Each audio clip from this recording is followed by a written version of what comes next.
සුබ දවසක් හැමෝටම අද 2025 මැයි 21 වනදා අශ්වසුම සමාජ සුබ සාධන ප්‍රතිලාභ ලබන ඔබ වෙනුවෙන් නිකුත් කරන ලද විශේෂිත වූ නිවේදනයක් වෙතයි අපේ අවධානය මේ වීඩියෝ හරහා යොමු කරන්නේ. අශ්වසුම යෝජනා ක්‍රමයේ සම්බන්ධව මේ යෝජනා ක්‍රමයෙන් අරමුදල් ලබන බොහෝ දෙනෙකු නිවැරදි ප්‍රවෘත්ති ලබා ගැනීම සඳහා මේ නාලිකාව නරඹනවා. ඒ ආකාරයේ අද වාර්තා වූ අලුත්ම නිවේදනයක් වෙතයි ඔබේ අවධානය යොමු කරවන්නේ. මේ නිවේදනය 2025 මැයි මාස අශ්වසුම් ප්‍රතිලාභ ගිණුම්ගත කිරීම සම්බන්ධවයි.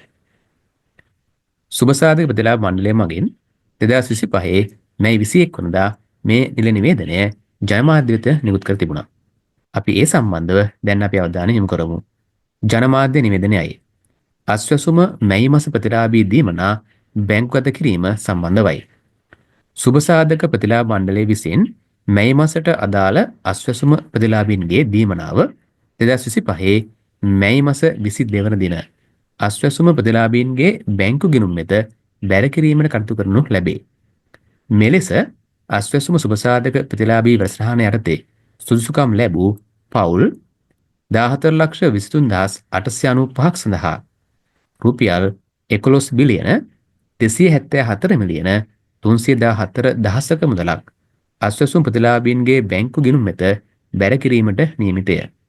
ඒ අනුව අදාළ ප්‍රතිලාභීන්ට තමාටීම් ප්‍රතිලාභී දීමනා මැයි මාස 22 වන දින සිට තම අශ්වසුම් ප්‍රතිලාභී බැංකු ගිණුම් මගින් ලබාගත හැකිය. ඔබට පැහැදිලි ඇති මේ නිවේදනය අනුව 2025 මැයි 22 වන දින ඔබේ අශ්වසුම දීමනාව ගිණුම් වෙත බැර කරනවා ඇති.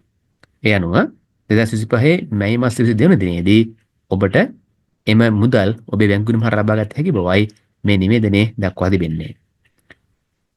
එසේනම් මේ නිවේදනය අනුව ඔබට කටයුතු කළ හැකි ඒ වගේමයි මේ නිවේදනය ඔබ වගේම තවත් කෙනෙකුට වැදගත් වේ හැකි නිසා අපි ඔවුන්ටත් මේ වීඩියෝව ෂෙයා කරමු.